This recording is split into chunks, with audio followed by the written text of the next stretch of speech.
And now you and I talked about cash flow. Mm-hmm. And what are some of the different, you and I talked about the different investments you can make. Are you investing for cash flow, or what were some of the other things we spoke about?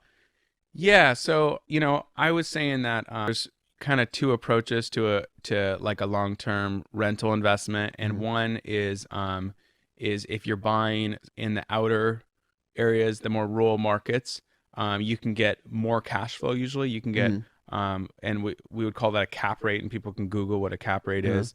And so, like in our market, um, in the less desirable areas of Hmm. Whatcom County, you might be able to get an 8% cap rate, Hmm. which is just a way to calculate how much cash flow Hmm. you'd have. Whereas if you wanted to buy a duplex next to Western Washington University, right, Hmm. right by campus, where it's Yeah. just rock solid rental, Mm-mm. college students, it's super Uh-huh. predictable, prime location. That might be a 5% cap rate. Just think about an 8% Hmm. return versus a 5% return. But some people, and then so yeah, the point is that it's it's the individual investor on Yeah. what's more important to them. Would they rather have the prime location Hmm. that might appreciate better, might be more dependable rent, for lower returns, or would they Hmm. rather have higher returns in kind of outer markets? And that's kind Yeah. of up to the individual investor. A lot of people think real estate, I buy up a bunch of rental property and it's going to be a great investment.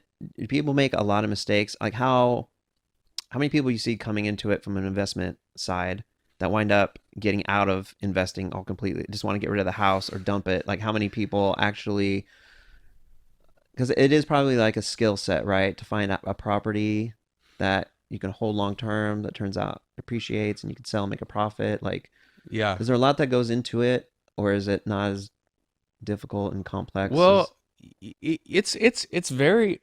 it's very doable to, like, if you have some cash to put Uh down, huh. if you have the 20% to put down and you want to own investment real estate, it's even just on the, like, I would say the retail market, just like meeting with the realtor and Hmm. saying, I want to look at what's available on the MLS and I want to buy an investment.